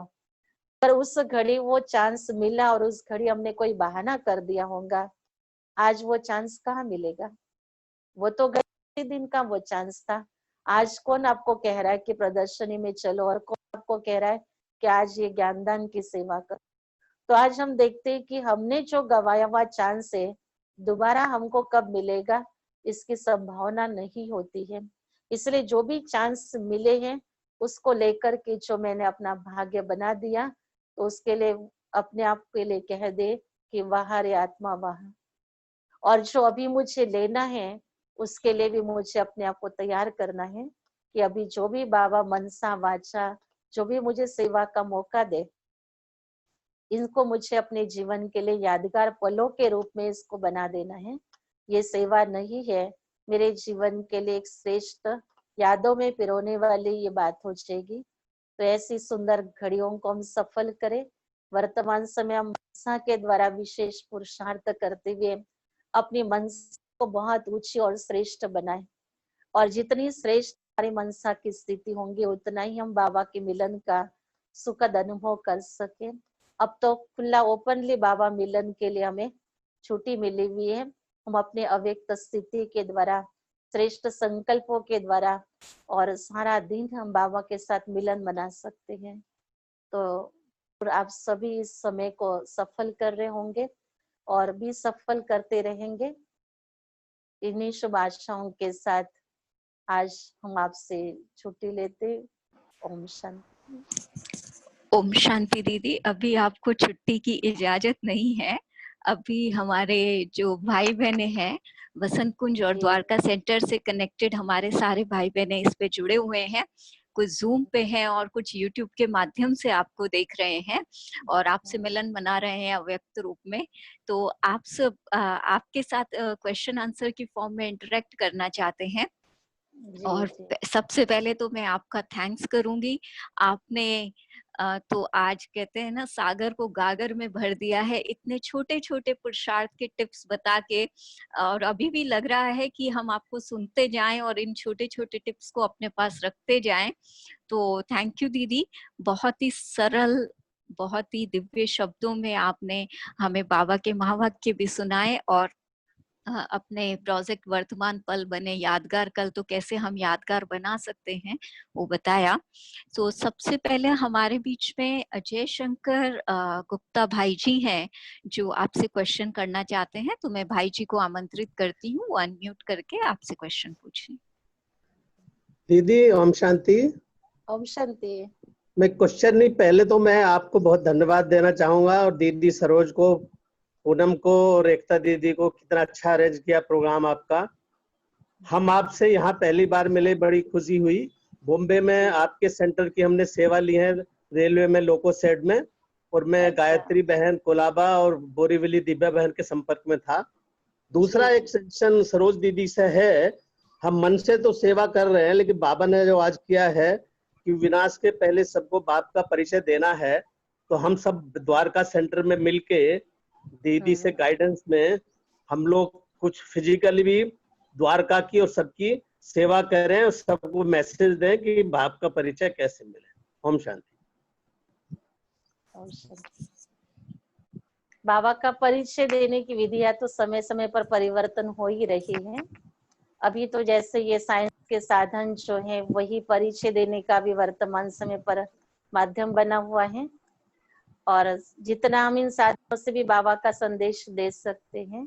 बाकी तो ये समय से भी परिवर्तन होने वाला ही है, और आगे जैसा अनुकूल समय होगा वैसे विशेष हम अनुभवी मूर्त बनकर के अभी हमको सेवाएं देनी है। अभी तक हम पुरुषार्थी रूप में सेवाएं दे रहे थे, लेकिन अभी हमको अनुभव की ऑथोरिटी को बढ़ाना है, और यही निश्चय के आधार से कि ये सुख की अनुभूति, शांति की अनुभूति में आत्मा की हुई है और मैं किसी भी आत्मा को करा सकती हूँ, ये मेरे अंदर एक निश्चय हो तो हम बहुत अच्छी सेवाएं कर सकते हैं। बाकी तो समय के अनुसार जैसा हमें सहयोग मिलता है प्रकृति का, साधनों का, उस प्रकार से सेवाओं के प्लान तो बनाते ही रहेंगे। लेकिन एक ऑथोरिटी जरूर हमारे अंदर अभी आनी चाहिए कि नहीं, हमारे पास ही शांति का भंडार है, हमारे पास ही सुख का खजाना है और हम ही वो दे सकते हैं।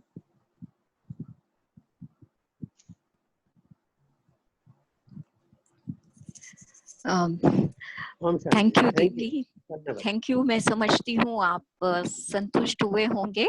और अभी हमारा नेक्स्ट क्वेश्चन है, अबीर भाई कुछ पूछना चाहते हैं दीदी से, तो अबीर भाई को आमंत्रित करती हूँ। ओम शांति दीदी। ओम शांति। दीदी एक क्वेश्चन था, आज बाबा ने बोला कि आपकी बुद्धि से आप बाबा को याद करेंगे और बाबा से मिलन मनाने के लिए भी हमें बुद्धि साफ और सच चाहिए। तो दीदी बुद्धि की सफाई कैसे बढ़ा सकते हैं, ये एक क्वेश्चन है। बुद्धि में माना जो भी कुछ बातें वो हम सब रखते हैं, हमारा स्टोर जो है वो बुद्धि है। तो जैसे स्टोर जो होता है वो कई बार हम देखते हैं कि अस्त व्यस्त हो जाता है, या कई बिना काम की चीजें उसके अंदर भरी पड़ी होती है, तो वो हम कभी फुर्सत में बैठ करके उसको खाली करते हैं और जो नहीं चाहिए वो सारी उसमें से अलग कर देते हैं। वैसे ये बुद्धि के स्टोर में भी हमको देखना है कि हमारे पास क्या क्या भरा हुआ है, और भरा हुआ होता है वो मन संकल्पों के रूप में उसके अंदर करता रहता है, आता रहता है।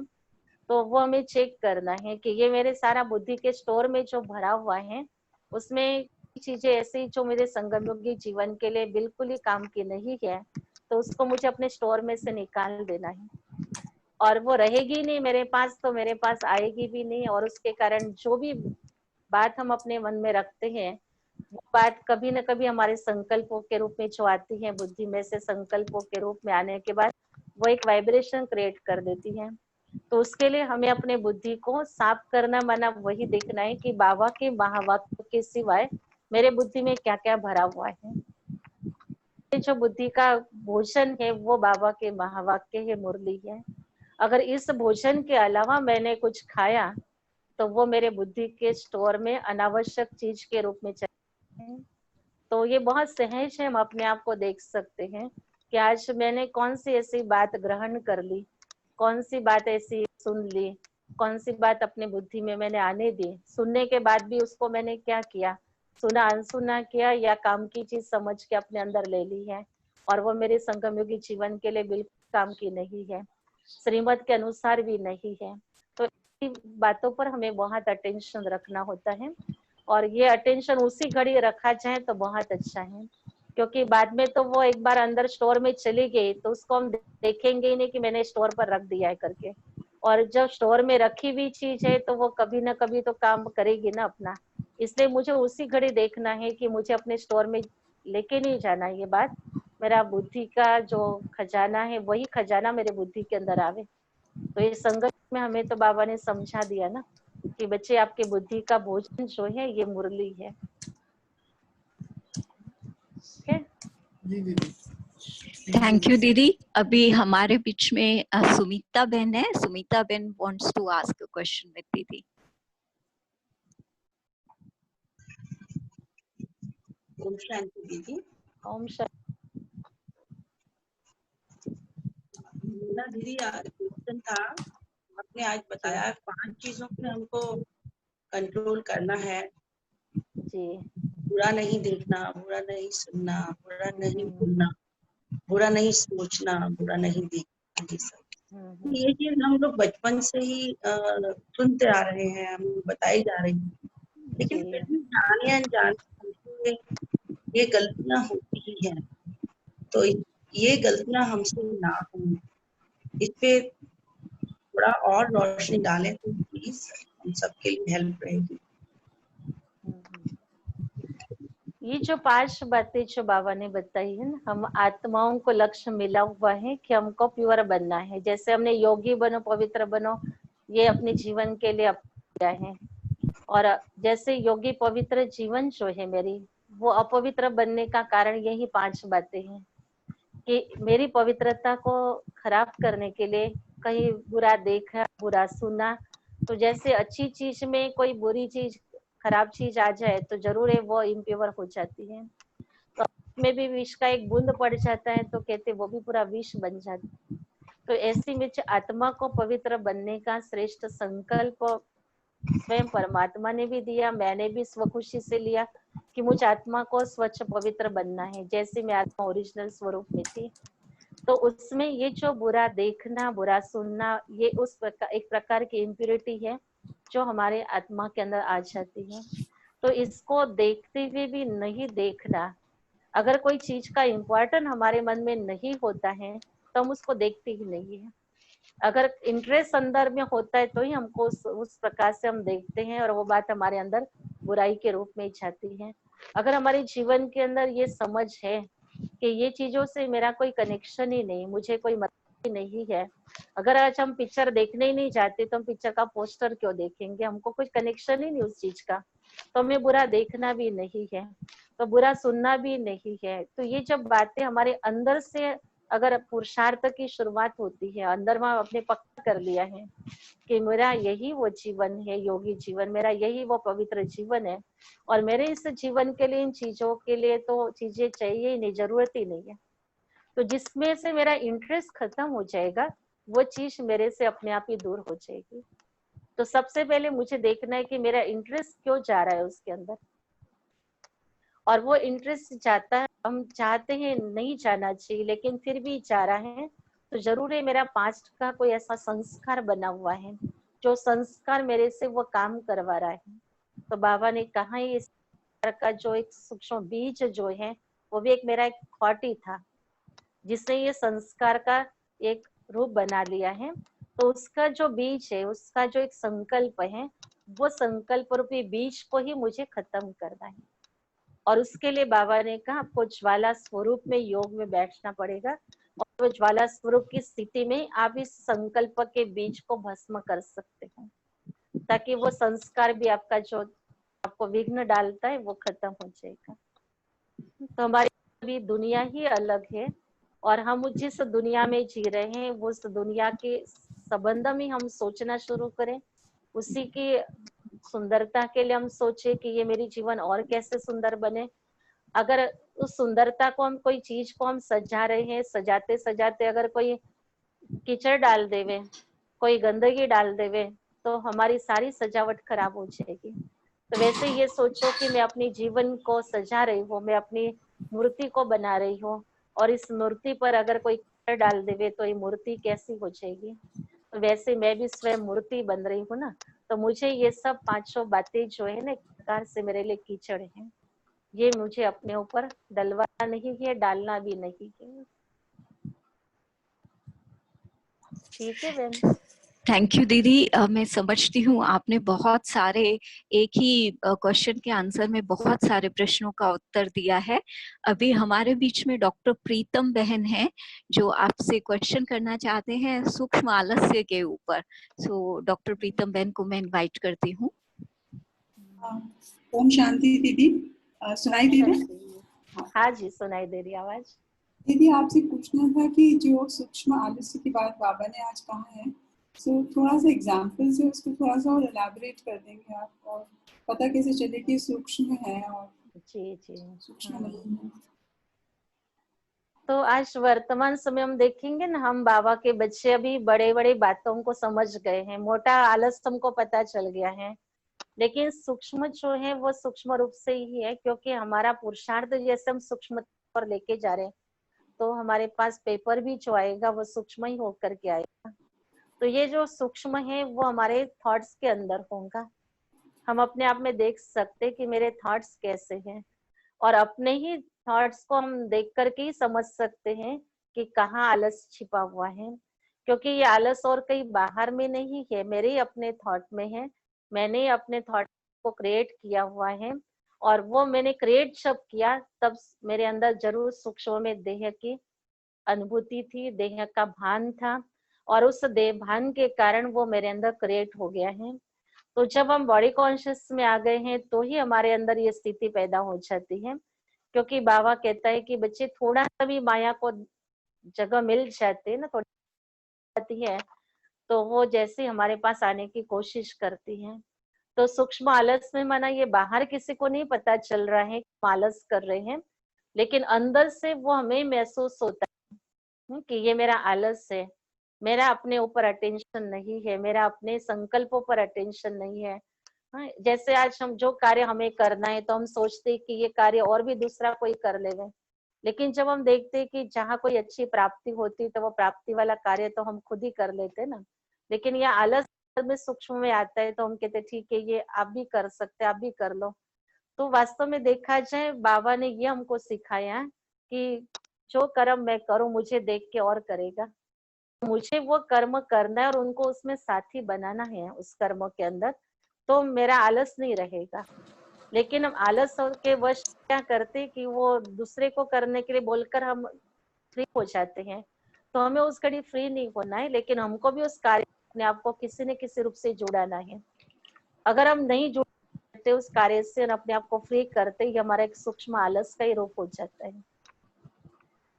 जैसे आप किसी को घर में कुछ काम देते छोटा सा, जैसे आप घर में भोग लगाते हो और आपने किसी को कह दिया घर में कि चलो भी आप भोग लगा दो, लेकिन आप फ्री हो उस घड़ी, लेकिन आप 5 मिनट आप भी 10 मिनट आप भी बाबा को याद करने के लिए बैठ जाओ, बाबा को बड़े प्यार से आप भी भोग स्वीकार करा लो साथ में, तो और भी अच्छा है, आपको मजा आएगा। लेकिन आप जैसे वो एक समझ कर किसी को दे दियो और आप फ्री हो गए, तो ये भी एक हमारा एक आलस है कि बाबा को प्यार करने के लिए भी मैं आत्मा आलस कर रही है, भगवान को खिलाने के लिए भी मैं आलस कर रही हूँ कि मेरे पास समय है, मैं इस समय में क्यों ना बाबा को याद करूं, मैं क्यों ना अपने हाथों से ये कार्य करूं। तो ऐसे हम अपने आप को चेक करें कि कार्य तो हमारा चल ही रहा है, एक दूसरे के सहयोग से चलेगा, लेकिन उस सहयोग देते समय मैं कहीं अपने आप को किनारा ना कर लूं, भी उसमें कुछ ना कुछ सहयोग रहे, तो मेरा कभी भी आलस अपने साथ में आएगा नहीं। जैसे हमने दादियों को भी देखा कि दादियां भी कितनी सुंदर उमंग उत्साह में रह करके सबके साथ सेवाएं करते करते सभी का उमंग उत्साह बढ़ाती थी। तो इसलिए दादियों ने बहुत पुरुषार्थ किया, लेकिन इतना पुरुषार्थ करने के बाद भी वो अंत घड़ी तक भी करती रही। तो इसी प्रकार से हम भी अपने आप को अनुभव करें कि नहीं, मुझे भी इसी प्रकार से अथक निरंतर करना है, तो आलस हमारे अंदर का चला जाएगा।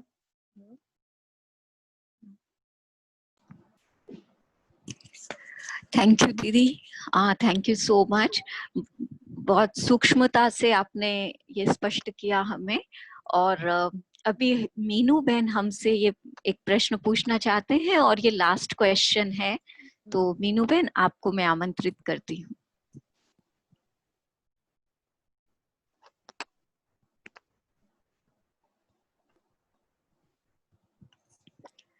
मीनू बहन आप अपना क्वेश्चन पूछ सकते हैं, आप अनम्यूट करें अपने आप को।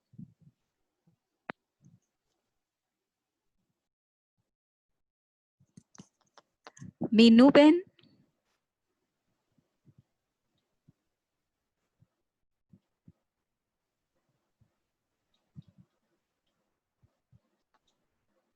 मीनू बहन यहाँ पर दिखाई तो दे रहे हैं मुझे। सो मीनू बहन आप क्वेश्चन पूछना चाहते थे तो आप पूछ लीजिए, क्योंकि ये आपका क्वेश्चन जो है वो लास्ट क्वेश्चन है। उसके बाद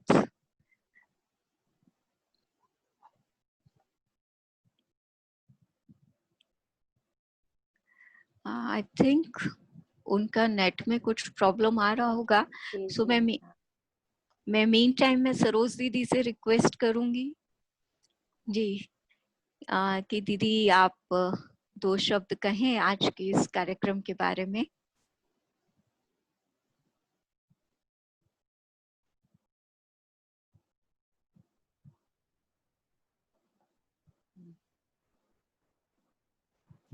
ओम शांति सरोज दीदी। ओम शांति। आज अच्छी सबसे मुलाकात। पहले संगम का समय है, ये बहुत अच्छा समय है। जैसे आपने अभी बताया मुझे अच्छा लग रहा था, और आपने कहा अपना सूक्ष्म आलस से भी चेक करना है, तो मैं भी चेक कर रही थी उसके साथ साथ। तो आपने कहा कि आप किसी की सेवा लेते हैं या सेवा डेलीगेट करते हैं, तो आपको देखना है कि आप उस समय उस काम से फ्री तो होना नहीं चाहते, आप उसमें कुछ इन्वॉल्वमेंट लेते हैं या उसमें आकर बैठते हैं। तो आज सचमुच मुझे, मैं रोज मुरली सुनाती हूँ, लेकिन आज जैसे और बहनों को भी हम इनवाइट करते हैं, मैं जरूर बैठती हूँ और उस दिन खास आनंद लेती हूँ। मन तो करता है कि मैं हमेशा विद्यार्थी बन के सुनती रहूं।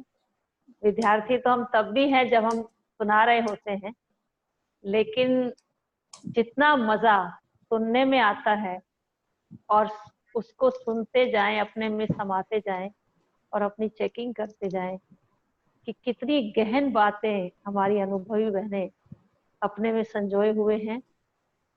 और जो आपने इतना सुंदर प्रोजेक्ट भाई बहनों के सामने रखा, बड़ा कैची टॉपिक है ये, जरा हटके जरा बचके, वर्तमान पल बने यादगार कल। मैं पूछ रही थी एकता बहन से कि टॉपिक तो बहुत सुंदर है, लेकिन इसका मीनिंग क्या है भाई? तो कहा कि देखो दीदी, आज आपको इनका मीनिंग वो बताएंगी। मुझे अच्छा लगा, बहुत सुंदर। आपने दादियों के एग्जाम्पल भी दिए और दीदी का भी एग्जाम्पल दिया कि हमारे सामने आदर्श हैं, हम आज उनको यादगार के रूप में ले रहे हैं। क्या वो यादगार हम भी कायम कर सकते हैं? क्यों नहीं, जरूर। और उसके लिए हम अपने बाबा को फॉलो करें, मम्मा को फॉलो करें, दादियों को फॉलो करें और कुछ ऐसा यूनिक पुरुषार्थ करें जो हमारा यादगार बन जाए। बहुत सुंदर तरीके से आपने बताया। और विशेष जो आपने ये बात कही कि हटके का मतलब एक साधारण पुरुषार्थ से हटके हम पुरुषार्थ करें, जो आम लोग कर रहे हैं वो नहीं, यूनिक तरीके से जो किसी ने नहीं किया हो। और दूसरी बात, उसमें आलस्य चेक करना है अपना। मेरे में आलस्य अलबेलापन तो नहीं है। आलस्य अलबेलेपन को आपने जो इतने सुंदर तरीके से कहा कि संघ की संभाल भी करनी है। नॉर्मली संघ की संभाल में आदमी क्या सोचता है कि किसी व्यक्ति के संग से हमें बच के रहना है, वो तो ठीक है, लेकिन अपने मन के संकल्पों का संग भी कैसा हो वो भी हमें देखना है। बड़ी गहरी बात है। भक्ति में कहते थे कि मन साढ़े आंखें नहीं लगता, असी मन दे आंखें क्यों लगिए। मन हमारा कहना नहीं मानता तो हम मन का कहना क्यों माने। तो इसका मतलब सवेरे अमृत वेले से हमें संग की संभाल करनी है कि मेरा मन इतना शक्तिशाली हो, इतना पॉजिटिव हो, इतना समर्थ हो, तो मैं समूह में मेरा संग बहुत अच्छा है। अगर मेरा मन ही सवेरे सवेरे नकारात्मक सोच उत्पन्न कर रहा है तो इस मन के संग की संभाल भी बहुत करनी है। और ये पोल्यूट होता है बाहर से, जब हम इंफॉर्मेशन अपने इंपोर्ट करते हैं, सही नहीं लेते तो वो रजिस्टर हो जाती हैं बातें। बुद्धि की सफाई कैसे करनी है आपने बहुत अच्छा बताया। और आपने कहा हमको जो देना क्या है दूसरे को, क्योंकि जो हम देंगे वही मिलेगा। ये बड़ी बात है, जो देंगे वही मिलेगा। तो हमें देना वो है जो हम चाहते हैं, सुख शांति आनंद की अनुभूति लगातार हम करते रहें, के लिए हमें भी देना है। तो ये सब सारी चीजें सेल्फ के लिए, और क्या हमें हटके करना है, कैसे हमें बचना है, क्योंकि कई तरह के चैलेंजेस आते हैं संबंध में, संपर्क में, लेकिन अपने आप को हम सुरक्षित रखें। मैं और मेरा बाबा, तीसरा ना हो, मैं और मेरा बाबा, उसको बीच में तीसरा नहीं आना चाहिए। तो ये बहुत अच्छा पुरुषार्थ। और अब मैं समझती हूँ भाई बहनों ने सुना होगा कि हम बाबा को भोग ऑफर करते हैं, कई बार खाली भी होते हैं, सोचते चलो इसकी ड्यूटी लगा दी, वो भोग लगा रही है, लेकिन नहीं, जो काम मैं बाबा की याद से संबंधित है, अच्छे पुरुषार्थ से संबंधित है और मैं फ्री हूँ, तो मैं क्यों ना करूँ, इसमें मुझे क्या मुश्किल है। ये बहुत सूक्ष्म बातें हैं, आपने बहुत अच्छे तरह से सबके सामने रखी। और इससे साबित होता है कि आप कितनी सूक्ष्म पुरुषार्थी हैं। जो बाबा कहता है कि अपने जो तुम कह रहे हो बच्चे, उसका स्वरूप बन करके सुनाओ, तो देखने में आता है वो साक्षात्कार हम सभी भाई बहने कर रहे हैं। हमारे भाई बहने भी सामने बैठे हैं कि आप अल्पभाषी हैं, मधुरभाषी हैं, डेडिकेशन है, आप में सिंसियरिटी है, ऑनेस्टी है, सच्चाई सफाई है, ट्रुथफुलनेस है। जितना कहें उतना कम है, क्योंकि मैं तो आपको स्पार्क विंग से जानती हूँ। इसलिए मुझे लगा कि आज के दिन आपको हमें आमंत्रित करें, और आपने बहुत शॉर्ट नोटिस में इस निमंत्रण को स्वीकार किया। ये आपकी विशेषता है। शायद मैंने 2 दिन पहले आपको रिक्वेस्ट की थी, तो इसके लिए आपका दिल से बहुत बहुत धन्यवाद। कितना हम शुक्रिया अदा करें उतना कम है। आपको और आपकी बहनों को जिन्होंने आपको सहयोग दिया है, सबका बहुत बहुत धन्यवाद। तो मैं इतना ही कह के आपके द्वारा बाबा ने ये मौका दिया, और मैं ये कहूंगी आपको कि केवल निमित्त बनाया और बाबा ने ये मौका दिया हाँ, सभी भाई बहनों से एक मुलाकात करने का, अपनी बात बाबा की बातों को शेयर करने का। इसलिए आपको भी मैं दिल से थैंक्स करती हूँ। हाँ, थैंक यू वेरी मच। और हम चाहेंगे कि भविष्य में भी हम आपका ध्यान खिंचवाते रहें और इस तरह का आपको हमारे से कनेक्शन बनाकर रखेंगे। बहुत बहुत धन्यवाद। ओम शांति। ओम शांति। हमारी दोनों आदरणीय दीदियों का और जो पूरी टीम है जिसने इस कार्यक्रम को सक्सेसफुल बनाने में, क्योंकि इसके पहले हम जूम और यूट्यूब लाइव नहीं कर पा रहे थे, तो मैं सेजल बहन, समीक्षा बहन, इन सबको भी थैंक्स करती हूँ। मीनू बहन के इंटरनेट कनेक्शन में कुछ प्रॉब्लम आ रही है, तो उन्होंने क्वेश्चन लिख दिया है। सो दीदी मैं 2 मिनट एक्स्ट्रा आपके लेना चाहूंगी। उनका प्रश्न है कि हमारी जो स्मृति है उसमें लक्ष्मी नारायण स्वरूप, विष्णु स्वरूप और महालक्ष्मी स्वरूप की स्मृति में क्या डिफरेंसेस हैं?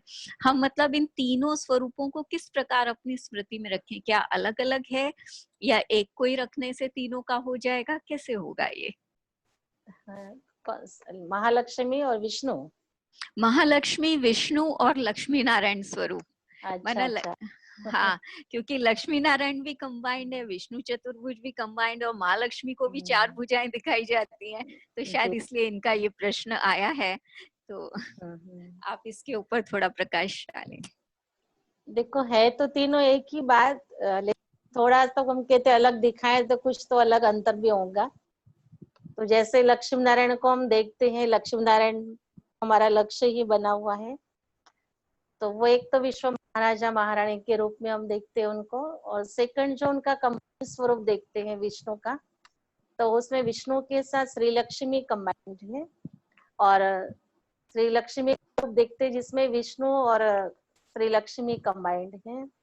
तो जैसे मैं तो यही सोच रही हूँ कि ये दोनों स्वरूप के अंतर तो यही होगा कि जैसे हम संगम युग पर एक दूसरे को आगे रखते हैं ना, तो जैसे उसका वो यादगार हो कि कभी श्री लक्ष्मी ने, जैसे हम पुरुषार्थ करते न अभी, तो बाबा ने जैसे कुमारियों को, कन्याओं को, माताओं को रखा है, तो कन्या माताएं कभी पांडवों को भी आगे रखती है, तो वो जैसे एक विष्णु का स्वरूप हो कि जिसमें विष्णु आगे है और लक्ष्मी का रूप छिपा हुआ है।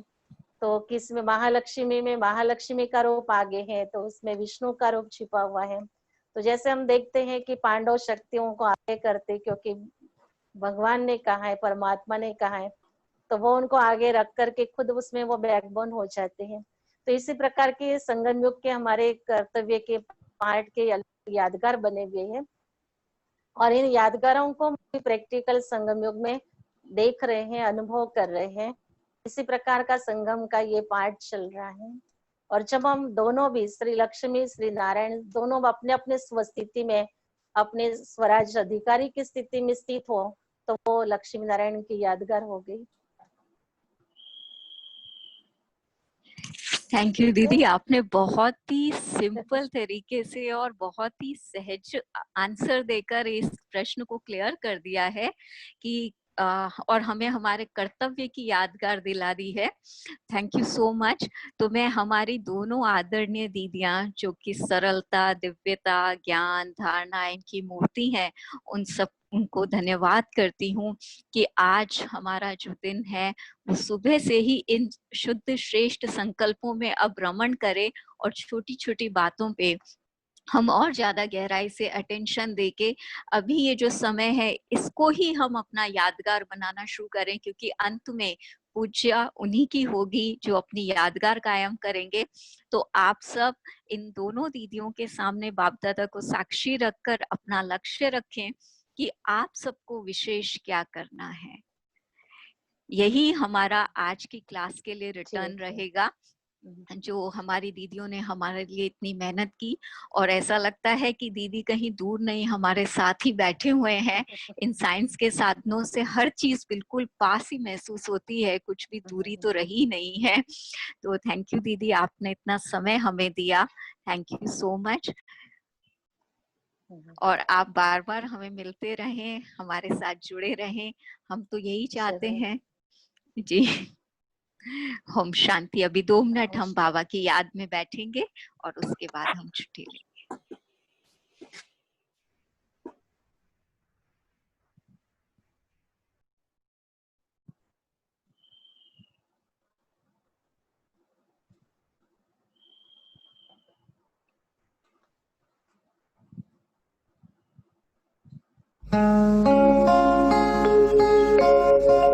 भाग्य विधाता इस जग में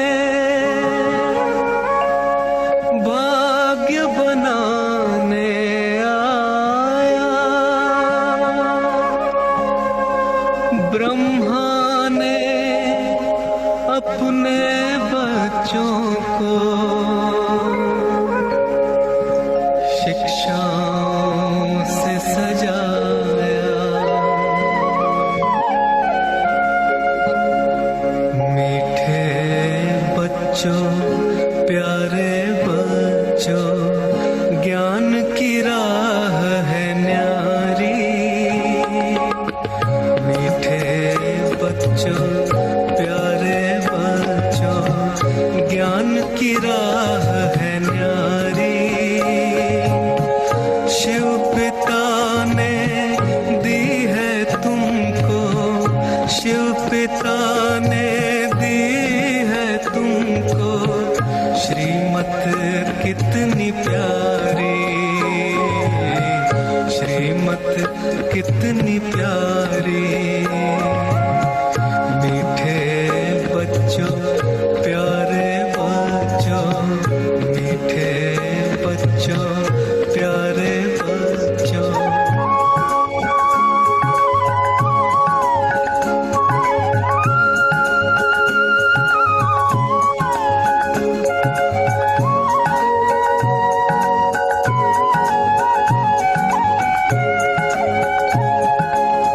हंस समान बनकर तुम मोती चुगते जाना। धारण करना गुण सभी से, सबको गुणी बनाना। इस जग को करेगी पावन, इस जग को करेगी पावन। दृष्टि तुम्हारी उपकारी, शिव पिता ने दी है तुमको श्रीमत कितनी प्यारी, श्रीमत कितनी प्यारी। मीठे बच्चों, प्यारे बच्चों, मीठे बच्चों, प्यारे बच्चों।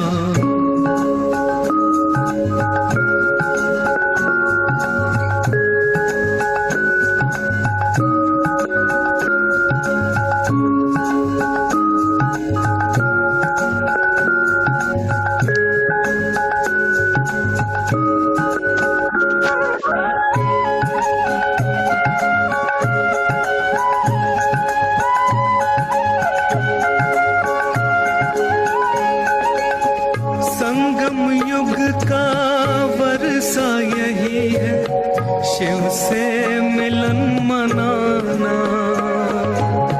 संगम युग का वर्षा यही है, शिव से मिलन मनाना। समय श्वास संकल्प सभी सेवा में लगाना।